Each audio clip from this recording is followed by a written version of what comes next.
Ayun, hello guys, ayan, may nagtatanong, actually yung pinsan ko, tinatanong kung ano daw yung mga nilalagay ko sa mukha ko. Ayan, pag nag-makeup, sobrang dami daw kasi. So sabi ko, ipapakita ko.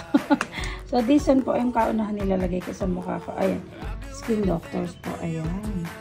So this one is, I think, 2.5 po yata, ayan. Tapos nilalagyan ko po ng sunblock, parang sunblock, UV Chanel. This one is 2,000 to 3,000, mga ganun din. Ayan, konti-konti lang naman po yan para hindi naman makapal yan. Para lang mas matibay yung nakalagay sa mukha mo. Minsan po kasi isang araw na lang yung makeup. Ayan, tapos ito po ay parang pampaglow-glow ng skin. Ayan, diba? Chanel din yan. Worth 2 to 3 din yan. 2 to 3K. And nilagyan po natin ngayon ng foundation. Ayan. I think ito po medyo mas mataas. 3 to 4 po yata po. Ayan. Konti-konti lang po yan.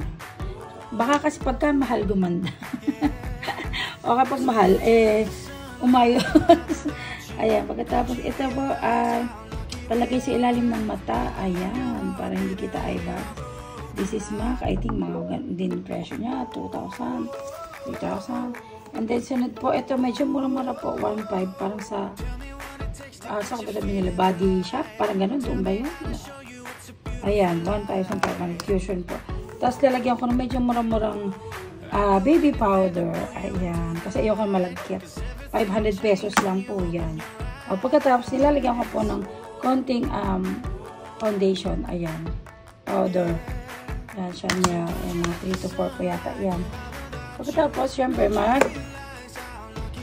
mag-contour, Bobbi Brown. Ayan. 3 to 4K din po yan. 2 to 3 yan. Ganyan ang contour. Pagkatapos, lalagyan natin ng konti yung ating ilong para medyo glowing. Ito, mura lang po ito. Naharbat ko lang po ito sa tagaayos na aking buhok. And then, pagkatapos, lalagay tayo ng anong tawag dito? Ng pampapula ng blush on. Yan siya na. This is worth 2 to 3K. Yan. Tapos, lalagyan po tayo ng eyeshadow MAC. Ay, luma na. Kasi yung earth color lang naman. And then, sa kilay, eyeshadow, sa kilay. Ayan, kilay is life. Ayan.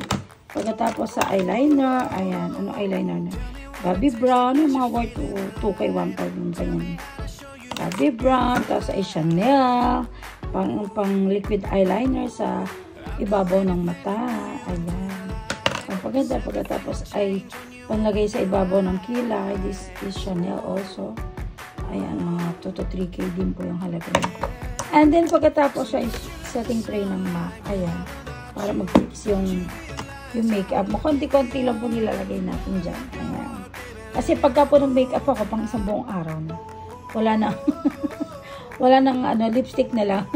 And syempre, pagkatapos, magpapabango tayo ng Hermes. Ayan. Ubus na po. Kailangan ko nang bumili ulit.